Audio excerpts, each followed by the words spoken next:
Hello everyone, and welcome to the Christchurch live stream of Tutors in the Humanities and Social Sciences. We'll be here for an hour and then have a live typed chat to follow up with any questions that you might have that weren't answered in this particular chat.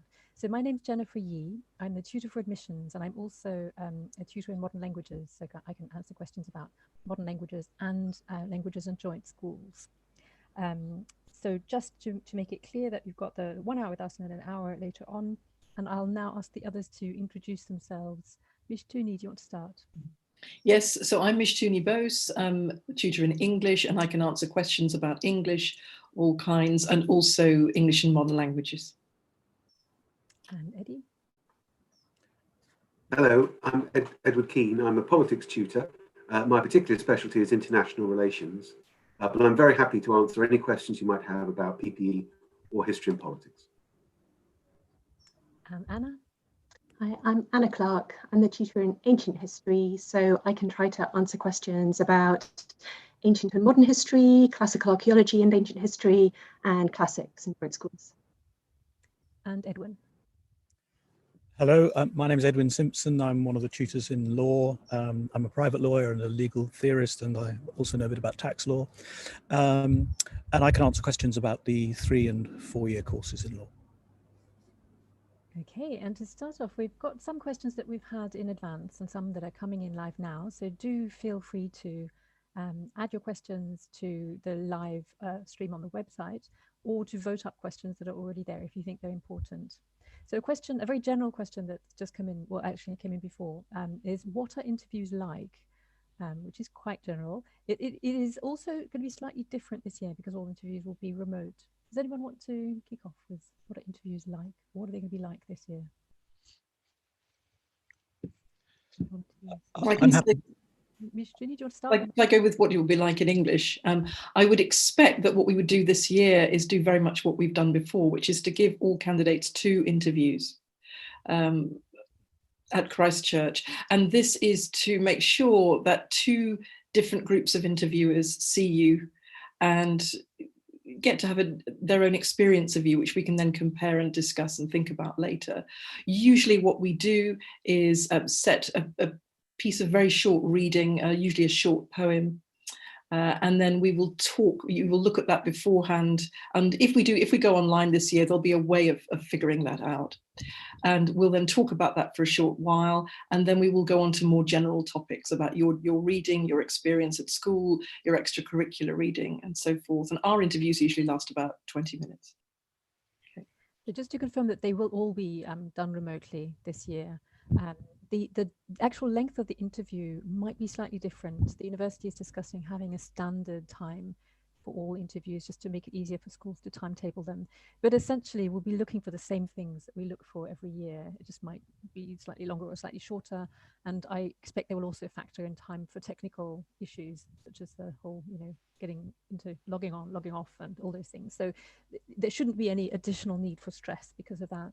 And we also hope that most applicants will be doing their interviews in schools or in exam centres of some kind. So you'll have technical backup and support. Of course, things can go wrong, and we are also planning for contingencies if people are self-isolating at home. So we know that things aren't necessarily going to go smoothly, but they will all be happening remotely this year. Edwin, did you want to add something about law? Yes, I can just say a few words about law interviews. Many people who apply for law haven't studied any law at all. Some have, some are doing law at school, but many haven't. And so we don't expect any existing knowledge of law in the interviews, but we will discuss with you things that are of legal significance. We may give you a legal text to read and think about, and then ask you questions about it.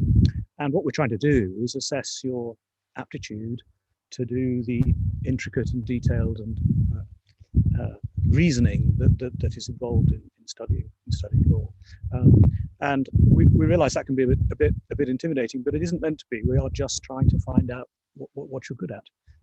That's what the interviews are for, and I'm sure that's true across all subjects. We won't be trying to trick you or catch you out or anything like that. We'll just be trying to work out whether the degree you're applying for is whether you're going to be good at it. So we've had a question about the PPE and a sort of linked one about the TSA, the test that they do for PPE. But we'll start with the general one about PPE. So can you explain the process if I apply for PPE at Christchurch, but you are oversubscribed? How do other colleges choose to select or pass on me? And that is a question that is actually relevant to other subjects as well, because we do have mechanisms for movement between colleges. Can you answer that one, Eddie, for PPE? Yeah, sure. I mean, nearly all the colleges offer PPE, and so there is quite a bit of central resorting if we have an unusually high number of applicants to one particular college. That does quite often happen, and so there are mechanisms in place which would redistribute students off the basis of their TSA marks, other indicators that they have in their UCAS form, because we're trying to make sure that we don't let, an odd year where lots of people apply to one particular college, whether Christchurch or anywhere else. Balliol often gets an awful lot of PPE applicants, so does Brasenose. So they're often quite oversubscribed, and then students would be redistributed, so everybody has an equal chance of being invited for interview and then for consideration. And obviously sometimes, when you come up for interview, if one particular college feels it has a really strong pool of students, they might well send some of those students to other colleges to be interviewed to see if they could get a place there. So that often happens within the process. I mean, if you want me to say something about the sort of PPE interviews, I'm happy to do that, but maybe others want to come in on the question about distributing students for oversubscribed courses. Does anyone else want to come in on that? What we do if a subject is oversubscribed in a particular college? I can add something about law, which colleges are frequently oversubscribed, some more than others, and we also have mechanisms in place. They're actually under review at the moment. It's not exactly clear how it'll operate this year, so look out for further information about that. But every candidate has 2 interviews, as Mishtuni was describing, and there are various mechanisms in place for reallocating candidates between colleges where if particular colleges are oversubscribed. Mm-hmm. In fact, quite a lot of students who apply to a particular college end up going to another college. So you obviously have a much greater chance of going to the college you apply to than to any other, but you have to be aware that you could be reallocated to another college, and that happens at different stages in the process. It could be because one college has too many applications straight away, so some are sent off to be interviewed at other colleges. Or it could be in the process of interviewing in modern languages, for example, because we have lots of different language combinations. Sometimes one year we'll have lots of applicants for one particular language, and another year we might have far fewer. So in a year when we've got lots of applicants for Russian, say, and we think they're really good, we'll be in contact with colleagues elsewhere saying, we've got someone who really ought to have a place, but we can't fit them in this year because we've got too many for Russian. So we try to even out the lumpiness of the system. And there are lots of different stages at which that can happen. So about a third of students don't end up in the college that they applied to. Whichever college you end up in within a couple of weeks, you'll probably have complete tribal loyalty to it and think it's the best out there. So it's not the end of the world. Colleges are different, but they all have their own qualities. So don't despair if you don't get exactly the one you want. Does anyone want to add anything on that? Otherwise, there was a sort of linked question, Eddie, which is advice on students preparing for the TSA, and that's a test that's obviously used in other subjects as well as PPE. So, yeah, the thinking skills assessment. So this is actually a really important part of an application for PPE. It's a test that everybody who applies takes, and so for us, it's an important kind of point of comparison across students who might maybe have quite an international pool of students from different backgrounds, students who've taken different kinds of qualifications, and the TSA sort of covers everybody. So it really is important to focus on it as part of your application. The best way to prepare, I mean, it comes in 2 sections. One is testing problem-solving skills, and in a way dealing with slightly more technical problems. It's not really mathematical. You don't have to be doing maths to do well in it, but it does sort of engage with your ability to handle sort of technical questions, which obviously are particularly pertinent to economics and some aspects of philosophy, and some of politics too, I suppose. And then there are also critical thinking questions, which are really testing your ability to think clearly and logically about often quite complicated and sort of ambiguous concepts sometimes. and your ability to be really precise and clear in how you engage with those. The best single thing to do, I think, to prepare is to go to the website for PPE, where you'll find links to the TSA and what it's about, and there are sample papers there which you could practice. And so I would really strongly recommend doing those sample papers. That's, I think, your best way to prepare for the test. It's not really something where there's a lot more material out there to try to teach yourself to do it, because we don't really want people to kind of coach themselves too much for the TSA. But there are those sample papers, and I would strongly recommend taking those. I think is the best form of preparation. I mean, beyond that, there is some more advice on the website, but I think the key is to look at the sample papers and to try to do them well in advance of when it will happen. It will happen this year on computers, whereas in the past it's often been pen and paper. And I think that's just also something that you may want to bear in mind as you do your preparation for it. Yeah, enough for now anyway. There may be other questions about the TSA, but leave it there. There's quite a lot of information on the tests, as Eddie said. You can download past papers and see and work through them yourselves, which is probably a really good idea in most of the admissions tests, just to get an idea of what they're like. And there is information on the Oxford applications website about those. The dates are also going to be slightly different for normally they're all done on the same day, more or less, but the TSA, the history and the physics tests will be done on the 5th of November. The others will on the 4th, so there's a slight difference this year. Just to make it easier for the testing centres because of all the strange circumstances we have to deal with. There was a question specifically for classics. How many students do you take per year? Anna, can you handle that one? Yeah, it's a straightforward one. We take 7 students per year for classics and classical archaeology and ancient history. So there isn't a fixed quota between those two, but generally we have 7 per year across those 2 subjects, sometimes including some of the classics joint schools. And we actually had an earlier question sent in about the same question about modern languages, which is a slightly more complicated answer. So we have 9 places for modern languages, just modern languages with the different combinations. And we accept all languages and language combinations at Christchurch. But we also have 5 places that are, in addition to the 9, that are for Oriental studies and modern languages and joint schools.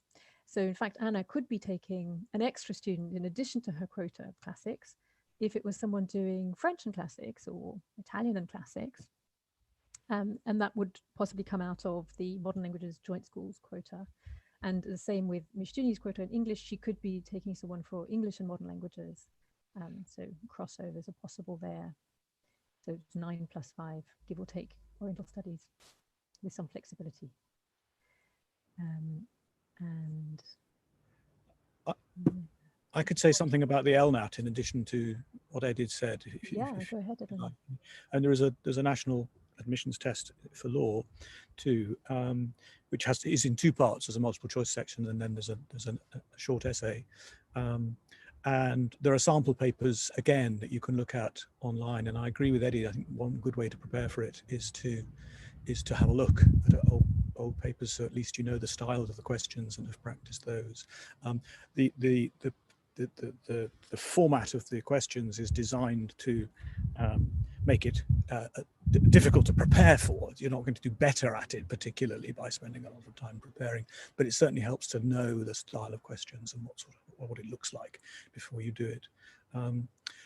I'm not quite sure how it's being taken this year. Ordinarily, it's taken, believe it or not, in driving test centres. At any rate, in the UK, you have to go along to your local driving test centre to do the test. I'm not aware how it's being done this year, but I'm sure it'll be being managed somehow. And it's certainly done all over the world in different ways. So the LNAT will be happening this year. I think they're trying to increase the number of testing centres in case things go wrong. But the aim is to do something roughly similar. It's just that they'll need more space and there may be local lockdowns. So obviously flexibility is better. And on that question, I don't know if this is sort of a general question that might come up and what people might worry about. If for some reason you can't take a test, then what will happen? And so you might be not, perfectly in good health, but actually having to stay at home because you're self-isolating. So if you can do the test in those are testing your subject, it's definitely better to do that because you maximize your chances and you make your application as strong as possible.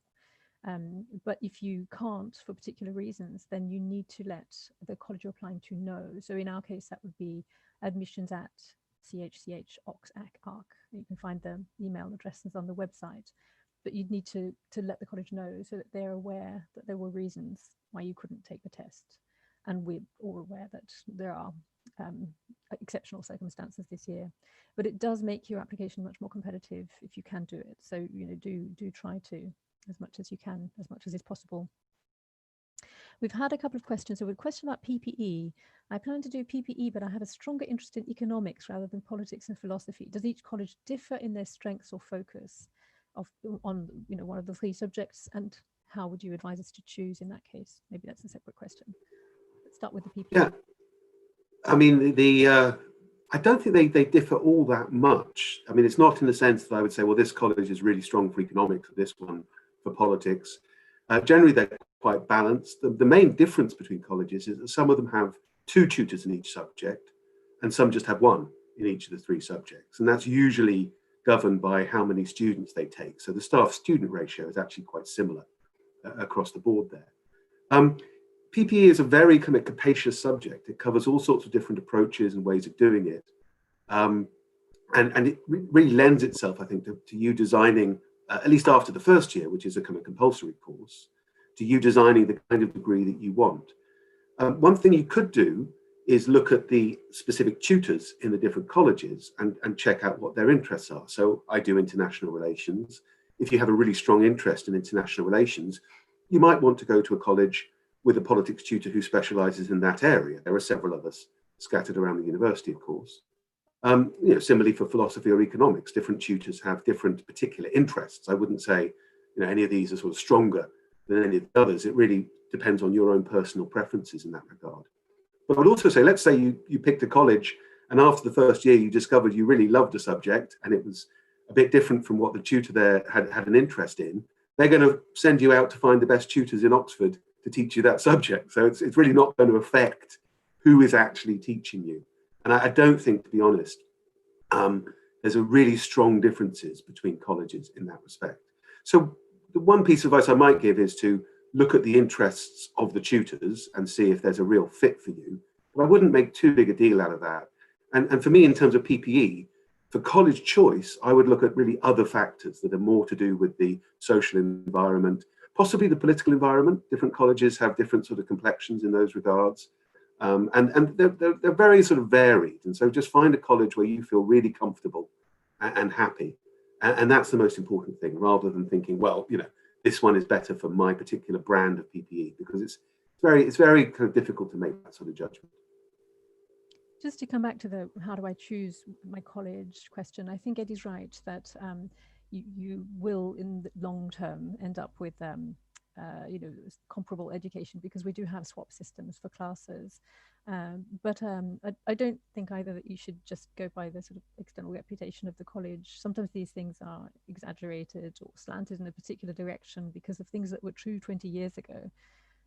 So you might want to look at how big the college is. Are you more comfortable in a small college or a larger college with a bigger social pool? Do you feel, you know, more comfortable in one environment or the other? Where is it situated? Do they have access to green spaces, perhaps? That sort of thing can also be relevant. So there are a range of things. We have had mixed messages about how much we should say about other differences between colleges.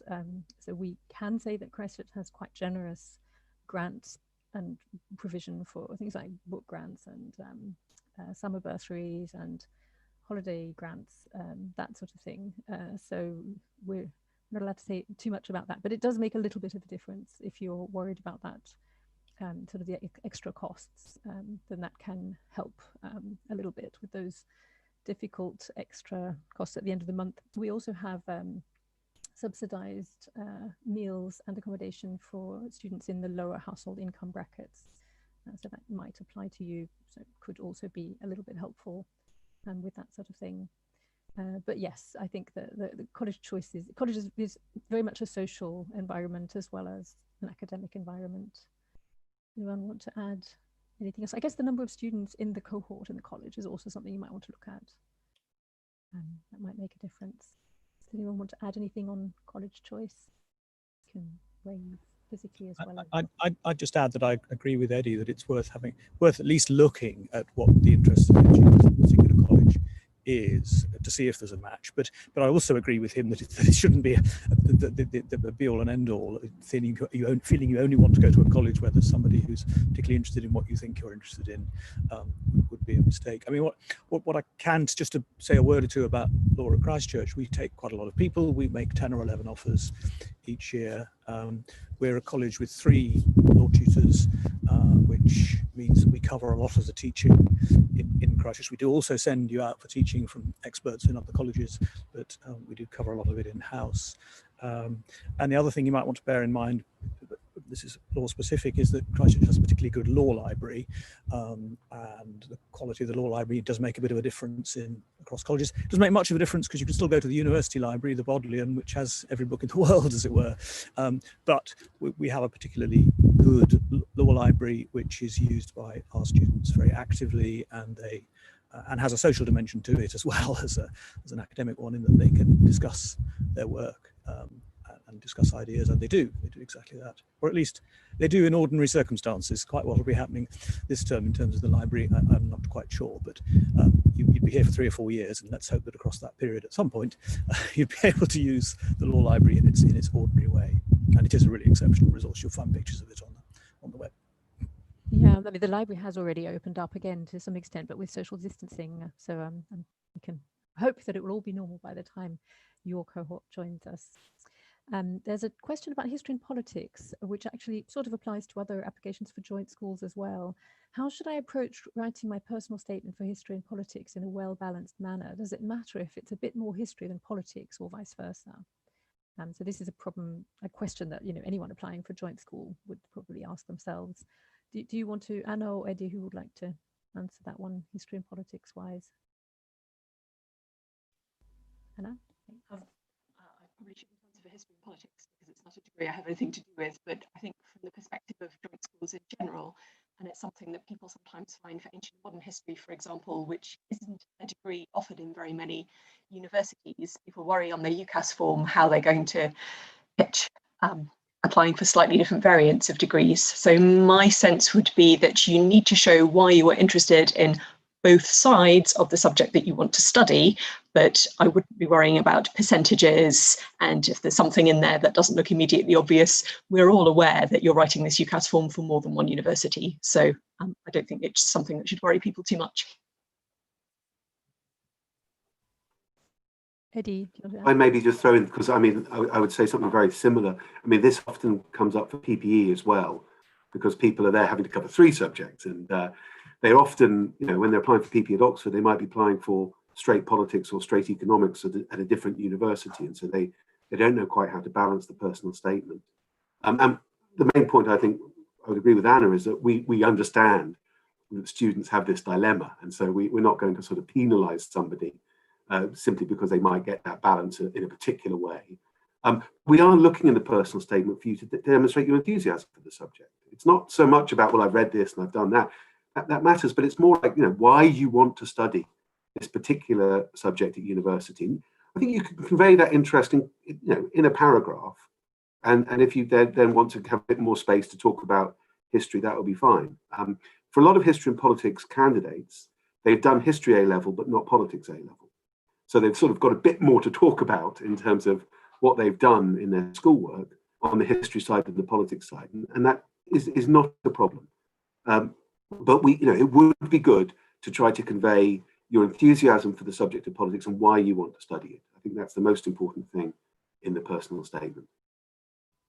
We often have this problem with people applying for an ab initio language. So that's when they're doing it as a beginner. So suppose they've done French to A-level and they want to do beginner's Italian, and applying for French and beginner's Italian, then of course you don't have much to say about Italian because you haven't studied it before. But if you just write only about French, all the things you've done in French and that you're interested in French, and then you add on the end, I really like Italian because I like pizza, I think you could do a little bit better than that, even if it's quite succinct. So probably saying that you'd be really excited to learn more about Italian Renaissance culture and perhaps read Dante in the original eventually. That will get you further than just saying, I love Italian because of, the great food. There are ways of doing it succinctly where you can show that there is a reason behind your motivation for doing something. Don't know if you want to add anything on that question of balance. I could add something a little bit about law, because we appreciate the difficulties of trying to explain in your personal statement why you're passionate about law if you haven't studied any law. There's a problem. But you need to try and get over that by taking steps to find out about what legal study is like. You might read good newspapers, you might go and visit your local court. You may have done some work experience. That's great if you have, but we understand it isn't possible for everybody. But you do need to find ways of saying convincingly why you think you would like to study law. Just saying, oh, law's fascinating because it's so wide-ranging or something, is not as convincing as actually saying, I've read this book and that's what makes me think, or I enjoy this kind of reasoning and that makes me think I might enjoy studying law. You've got to have some, ideally, some concrete things to say about why you think it is something that you want to spend 3 or even 4 years studying as an academic subject, never mind wanting to practice law afterwards. That's important, and by all means say so if that's what you want to do, but by no means all our students go on to practice in law afterwards. So it's the question you really need to be thinking about is, do I want to spend the next 3 or 4 years studying law as an academic concept, as an academic subject, as a discipline?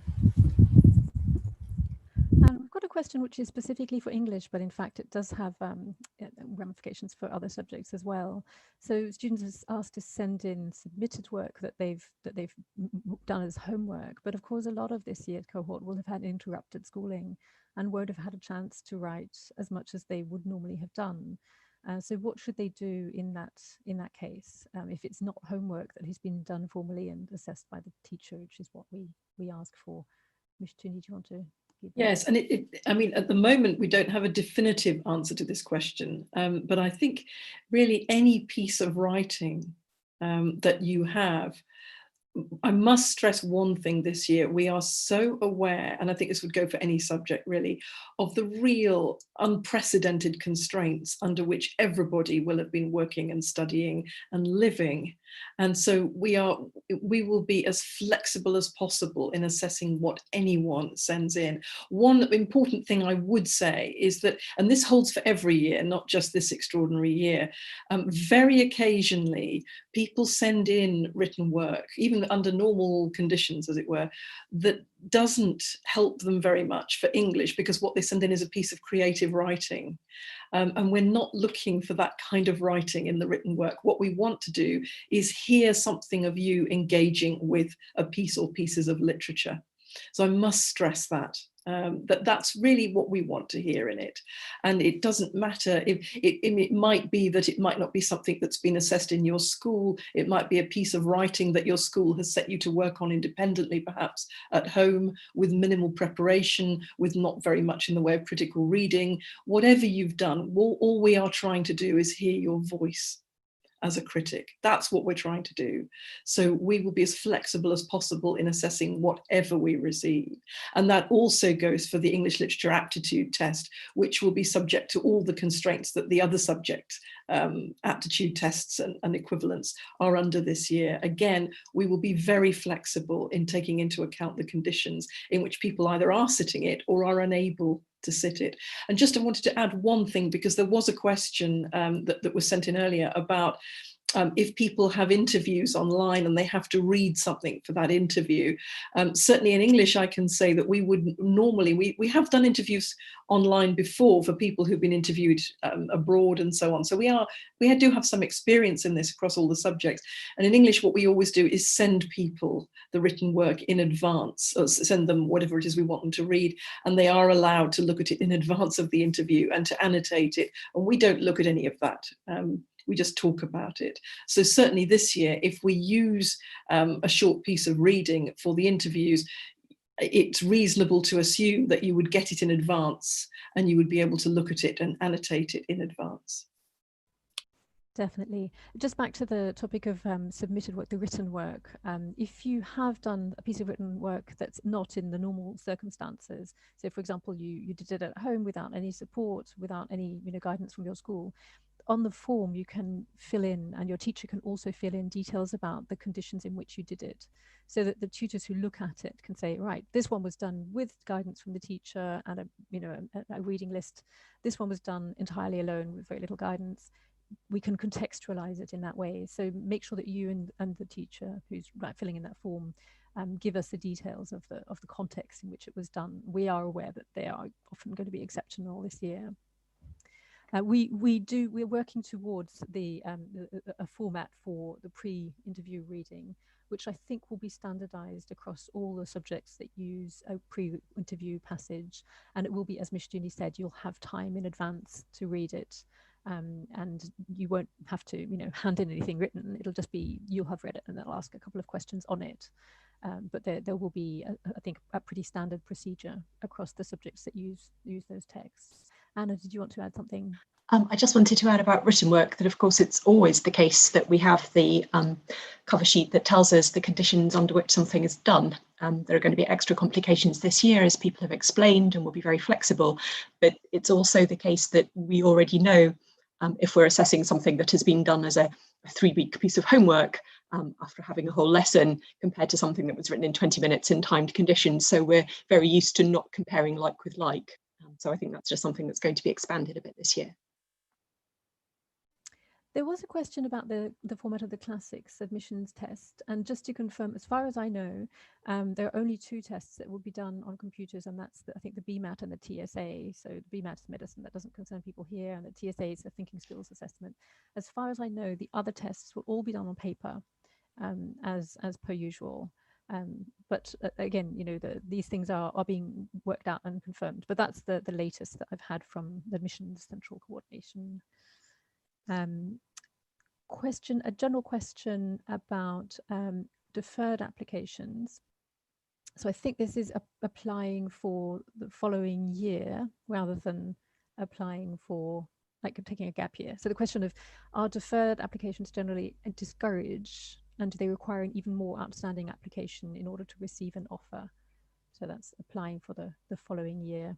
Does anyone want to give an answer to that one, or I can leap in? A little wave. I can say something about that, which was that very occasionally, we've done this in English, most of the time now we find we don't get applicants for deferred applications. But I don't think it would be fair to say that you have to be even more outstanding. If we want to take you, we want to take you. And if we want to take somebody, we will look at what they have asked for and make that accommodation. I think it's that way round, rather than somebody having to reach an entirely different set of criteria in order to come in a later year. That wouldn't be fair. So if we want to take a candidate fair and square, and they want to defer, then we will take them on the same basis as anybody else.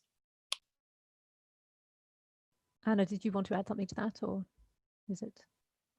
I think I very much agree with Ms. Tooney. I think the only thing I would add is that we don't discourage applications for deferred entry, particularly if you have a good reason for wanting to take that year and something that you want to do with it. It is true that if one is assessing someone for deferred entry, you're assessing somebody, as it were, against all of these imaginary people who are going to apply the following year, as opposed to all the real people that you're looking at. So I certainly agree that we're not using different sets of criteria, we're not expecting someone to be better, but it might be true that it could be a little bit harder. But the flip side to that is that, of course, it's always possible to apply that second time round. So I don't think there's any lack of parity there. There's another question that I think some people might be worried about in relation to deferrals. So there was a big discussion about whether the strange situation of A-levels this year means that lots of people will have deferred from this year, and therefore will be taking up places that would otherwise go to people who are going to be applying now in the next admissions round. And that is partly true. So in some colleges, it is true that there were quite a lot of deferrals. We didn't have that many.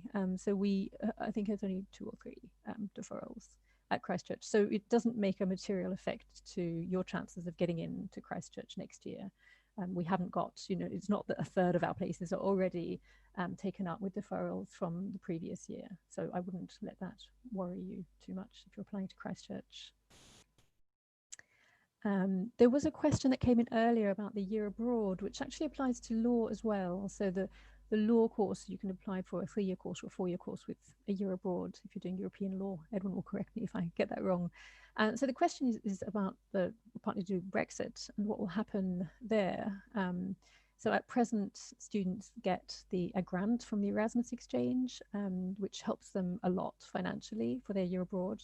And that's true of European law students as well as modern languages students going to Europe. So it looks as though, although the government's negotiating about being part of the Erasmus Exchange, at the moment we think that might not happen. We don't know for your year. It'll be a little way down the line. But if it doesn't happen and the UK is no longer part of the Erasmus scheme, the university has agreed to underwrite the grant that students would have received from the Erasmus scheme. So that grant will still be available. And what we hope is that the kinds of bilateral agreements with different institutions in our partner countries will still be in place, so that you will be able to do more or less what has been available to students up to this year. Do you want to add anything, Edwin, about the year abroad in the 4-year law course? Yeah, I'd just say very much, I just echo what you said. I think, Ms. Ginny, we are offering places on the 4-year courses where you have a chance to go abroad to France to study French law, or to Germany, or to Spain, and or to the Netherlands to study European law. And those courses are all operating. We're not quite sure how the funding will work, whether it'll be through Erasmus or whether it won't, but you don't need to be concerned about that. It will work one way or another. Just while we're talking about the 4-year course, just if I could just take a minute to talk about the matter which I know often concerns applicants, which is whether if they apply for the 4-year course in law, that somehow means they can't be considered for the 3-year course. That's not the case at all. You can apply for both, and nor in any way is it the case that if you apply for the 4-year course and don't get on it, that somehow lessens your chances of getting on the 3-year course. Not at all. There are a very small number of places on the 4-year courses. They have to be distributed across the colleges, and so the admission ultimately onto the 4-year course is a faculty matter.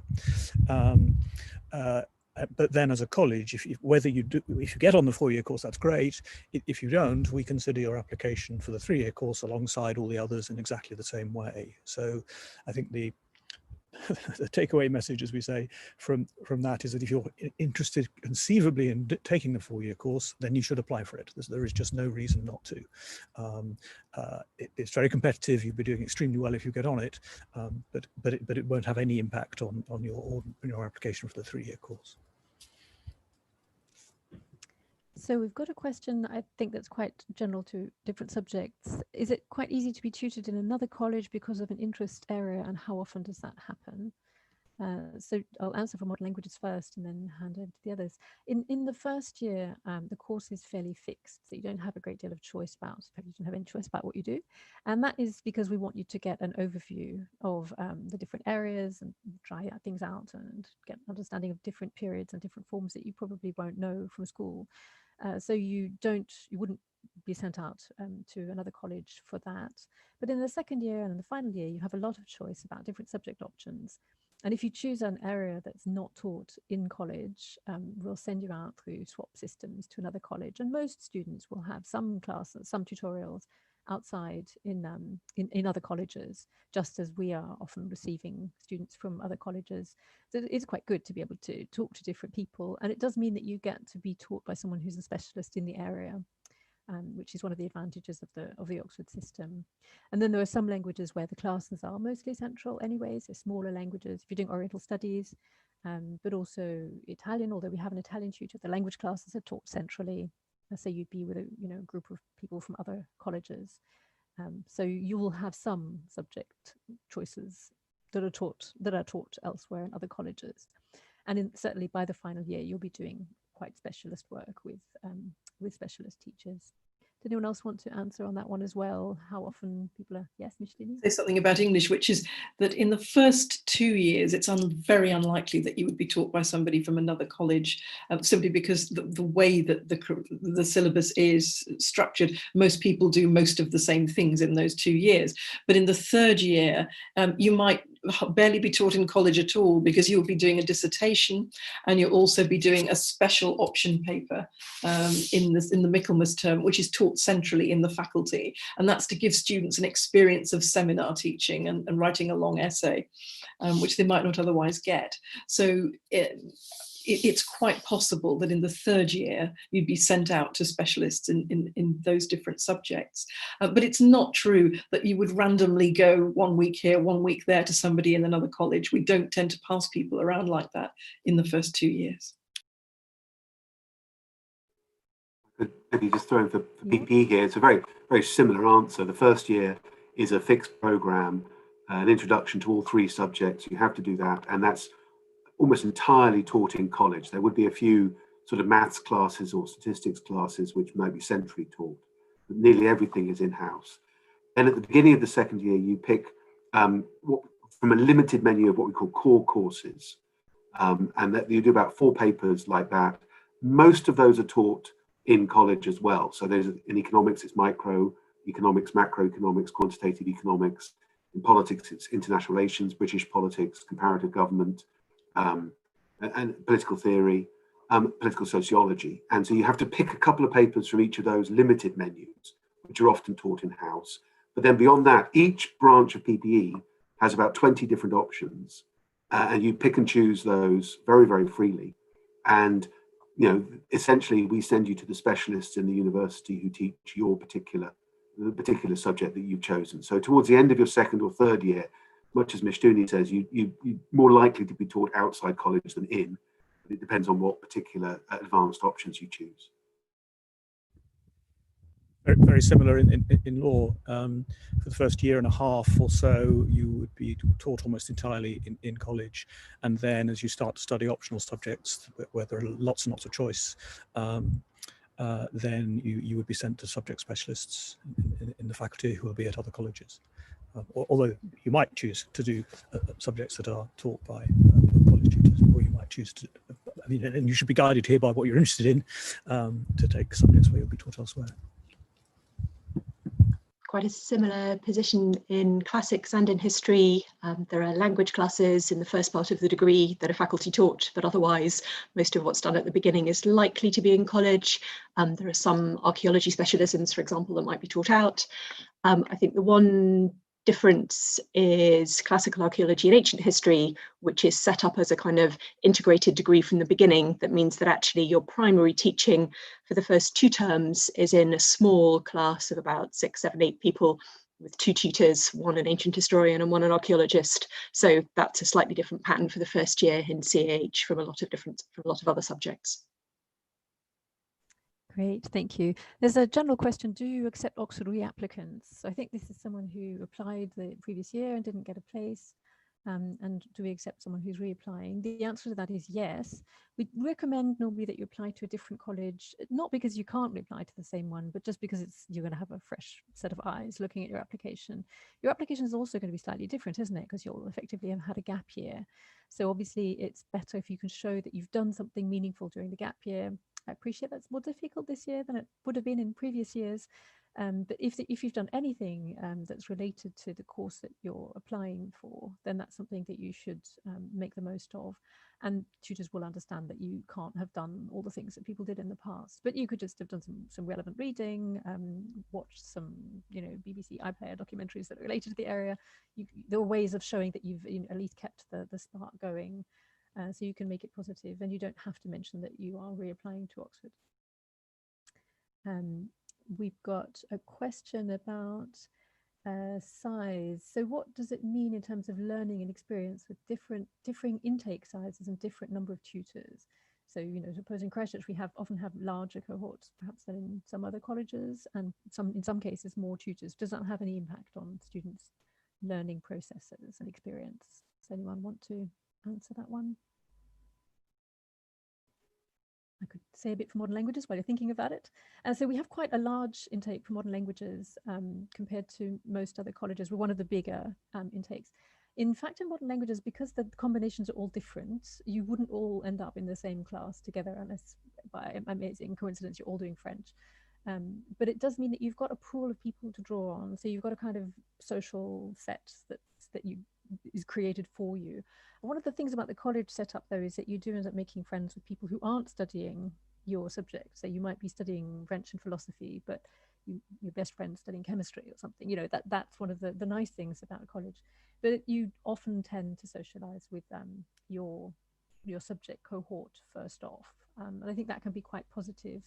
It also means that you can, if you've got a problem, there are more people to go to say, I don't understand what's going on. Can you explain it to me? And in every year, there's normally someone who's really, really good at following all the procedures, who knows when the tests are and what's due when. I don't want to stereotype people, but you know, there are people you can go to in your peer group, and I think that can help reduce stress a bit too. So there are advantages to having a slightly larger cohort. Having said that, you know, having 5 instead of 12 in your cohort is not going to be a catastrophe either. And the number of tutors, because we have swap systems, we do compensate for that. But again, there are more opportunities for support in college if you have more tutors in the subject area. You know, suppose there's something that you don't feel comfortable talking about with one tutor, you could perhaps go and talk to another tutor. We also have welfare tutors. So if something comes up where you don't really want to take it to your own tutor, which would be your first port of call normally if you've got a problem, if you'd rather first talk to someone who's not your tutor, then we do have welfare tutors who you can talk to about that. It's a slightly different topic. Did anyone else want to answer on the size, numbers of students and numbers of tutors? Ms. Julie? I can just say one thing about it also is that sometimes, I mean, it is the case in English, for example, that we have 3 tutors, but who are specialists in different areas. So I'm a medievalist, my colleague Peter MacDonald is a modernist, and then my other colleague Sophie Duncan is an early modernist teaching Shakespeare and Renaissance literature and so on. So students will see us at different times and different moments in the course as we teach the various parts of the course. And we also have, as well as permanent tutors, we also have junior research fellows. There are sometimes younger academics attached to the college who also cover other areas for us in their teaching. They offer us a little bit of teaching. They're mainly here to do research. So you will encounter quite a variety of tutors in your time here. Anyone else want to add? Anna was going to say something about that. I think one thing, this came up at a previous open day, so I'm not sure whether it's implied by this question, but it might just be worth saying that having a slightly larger cohort doesn't mean that you will be always taught in bigger groups in college. Tutorials tend to be between about 1 and 3 people, usually 2, perhaps 3. So say there are 6 of you in the year, you might find yourself taught as a group for a particular paper where you all get to interact, but in others you might find 3 pairs, and having 6 people might mean you get to rotate pairs and study with different people. So larger doesn't mean that there will be less individual attention. Just to say, it's the same basically for PPE, that we would have some classes, most tutorials be the same number, whatever the size of your cohort. And the reason we do some classes is not because we have more students that we want to teach at once. It's because we think it's appropriate for the kind of material that you're covering. So if you're doing, you know, again, maths for economics or the logic for philosophy, those are across the university. Those are taught in classes, and you know, so the difference would be instead of a class of 8, you might be in a class of 11. I don't think that makes a significant difference to the learning experience in that context. But we wouldn't. I mean, if a subject is, we think, better taught by tutorials, we'd have tutorials with 2 or maximum 3 students in them, and that would be the same across every college, despite different sizes of intakes. I can add something about English because I think that's a really good point, that sometimes what drives the size of the group is the pedagogic imperative. So it's about, if we're teaching, for example, some language teaching, because in English we also do Old English in the first year. If you're doing a language component, it really makes sense to have a small group because people learn from one another as much as they do from the tutor. And also when we do commentary work, literary commentary and analysis of that kind, it's often really good to have a small group because you get more insights. And people can do presentations and show what they've found in a passage. So if we think that there's an imperative there that will benefit everybody, we will organise the teaching accordingly in that way. Whereas in tutorials, the basis of it will be essays and discussion. So it's about that, really. That's what drives it.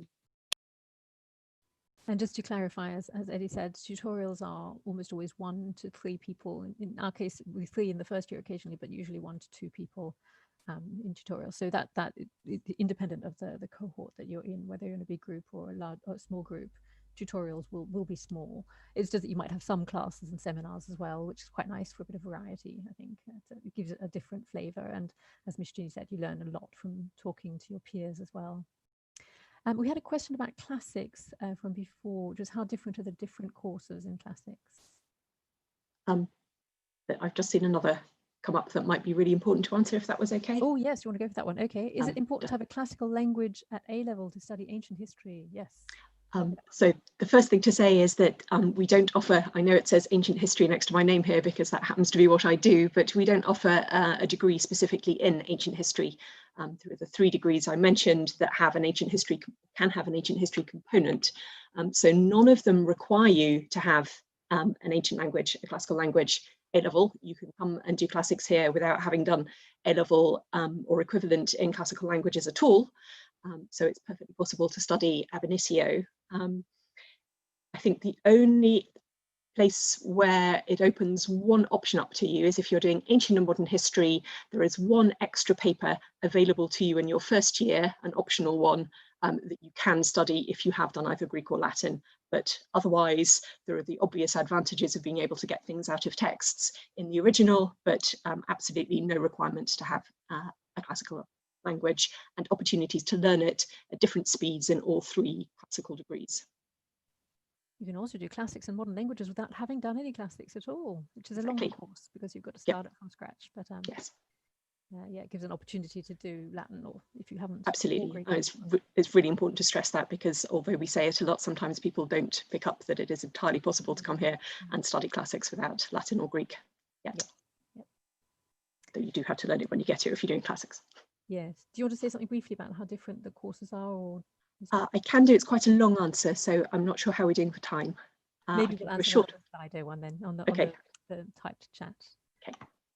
There's a very general question about what would you say would be the most important thing to know about the admissions process, which is very general, and it is obviously slightly different this year because it will be done remotely. Although, I mean, we're still looking for the same things. So what do you think the most important thing is, Mishjini? I have a slightly philosophical answer to that, but it is based on years of interviewing, which is a really important thing, which is that as applicants, you have more power over this process than you think. Because if I'm an interviewer, I'm speaking purely for myself here, but what I'm trying to do is trying to find out about the applicant. Trying to find out who they are. It's not just about the content of the subject, which of course we will be talking about, but it's also very relational. It's about finding out about this person. You already know yourself. You already know those answers, and you don't have to do anything special to prepare for that dimension of the interview. And even if we ask the same questions in every single interview, and there are pretty generic interview questions really, no 2 interviews are the same because no 2 applicants are the same. And that's the point of that, is that it is not something that you have to prepare for specifically. You just bring yourself to that interview. So I would want to answer the question on that basis, that you have a lot more power in co-creating this interview simply by showing up and being yourself than you think. Does anyone have a different view on what the most important thing about the admissions process is? What's the takeaway point? That was a nice I think it's something that Edwin said earlier, is that we're absolutely not trying to catch you out. That the whole point of the process and all the other things that we evaluate alongside interviews, if you're invited for interview, is finding out about your aptitude to think about the kind of material that you get to think about in whatever the degree is. So there is no sense in which there are any traps being laid for you. Interesting, if I may, how strong a consensus there is, because I would say exactly the same thing. That's the most important thing for me going into an interview. We're not looking to trick you or trap you or humiliate you.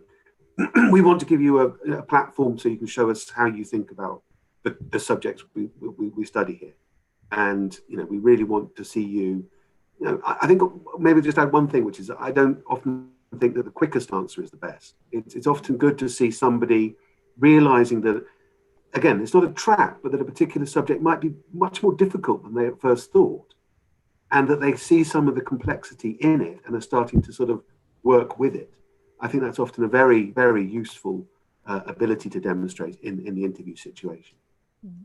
But above all, be confident, because we're not looking to trap you in those situations. certainly some of the stronger interviews I remember seeing last year were people saying, oh, can I have a moment to think about that? And where you could actually see them thinking about something, some new piece of information that you'd given them that, you know, they had changed the way they had to look at it, and their ability to respond and to that in a thoughtful way, rather than having a sort of ready-made answer. So that thoughtfulness and taking time to think about things is actually a really strong point. I think that's right, and I think it's sometimes candidates seem to be given advice which I think is bad advice. For example, that they should stick to their point of view, or and sort of defend it against all comers when the tutor asks them questions. That's bad advice. What you should do is say what you think at that point in the interview. And if the tutor's pointed out something to you, the interviewer, that makes your original answer look as if it might be difficult, then have a think about it and respond. And if you want to say, actually thinking about it further, I can see there are some other arguments the other way that I haven't thought about, and perhaps now I think this. That's much better than clinging to what you said first and trying to defend it against criticism. Just be yourself, think carefully, and say what you consider to be true about what you're being asked at that point in the discussion. And it's very much a discussion that is iterative, that moves on across the 20 minutes or so. And be as comfortable and thoughtful in that process as you can. We're not trying to trick you. We're just trying to work out who the strongest applicants are. There's no gaming going on. There's no other question in play. That's the issue that we're directing our minds to. I've got a question that's just come in on what welfare support is available for current students. And actually Christchurch has an enormous amount of welfare support available. So we've got the sort of the peer support that I mentioned, with trained peer supporters as well in your year group or among the junior common room. So you can go to those people at one level. There are welfare tutors who are usually one man, one woman, who are available for you to talk to. There's your tutor. So in a tutorial system, you do get to know your tutor quite well. But then we also have welfare, a full-time welfare officer, and we have a counsellor who's in college, I think 3 days a week at the moment, and a nurse who's here in college in the mornings. So there are lots of different ports of call for welfare, and our welfare officer also has brain strain teas and a dog that you can take out for walks and things like that. So there are different ways of getting help, calling for help if you feel that you need help, and depending on how serious you feel it is and whether you need proper counselling or just a bit of extra support. So there is a lot of support there. And then I think a question that students sometimes worry about coming in for the first time is how they're going to cope with the workload and what they should do if they feel that they're swamped with the workload. Does anyone want to follow up on that quickly? I've got time just to answer a few things like that. What would you do if a first year student can't cope with the workload or is having trouble with the workload? I think what I would say is that you should don't keep that to yourself. If you're struggling with the workload, talk to your tutors about it. The worst thing you can do is bury your head in the sand and pretend it's not happening and get worried about it and anxious and upset. You will get an enormous amount of help when you arrive with how you study the material. And for a tutorial, if you say openly and honestly to a tutor, I'm afraid I've only managed to read half the reading list because it took me that long to do, then that's much better because then they'll be able to help you with how to speed up rather than keeping it to yourself. So I think that's the main thing. Reach out for support from your tutors or from the welfare team earlier rather than later. Yeah, I would just agree with that and say, don't keep it to yourself and ask. And often it's a question of thinking very practically about how you divide the days up and the weeks up and so on. So sometimes it can really help to break through that, to talk to someone else about how you work, because it can be very difficult to see yourself from the outside like that. And that's really what needs to be done in that case. So I would say, again, reach out. Don't be afraid to say. And something else I would say is don't be taken in by what other people appear to be doing, because some students will make out that they're not doing very much work, and suddenly they hand in a fantastic paper. Don't take anything at face value. You don't really know what's going on for other people. So share and please talk to us if you find it difficult. That's very good. So just to remind everyone that we've now got the second hour, which is a live typed chat. So if you do have more specific questions, or there are a couple of questions that you'd like to ask that we haven't had time to deal with, please go to the live type chat, and you can also vote up other questions if there are already questions there that you're interested in. And we can also perhaps deal with other subjects if there are specific questions about other subjects. So hope that some of you will be, well, I was going to say hope to see you over there, but hope to see your questions over there in a moment. And thank you for watching our live stream. Okay, bye everyone. Bye. Bye.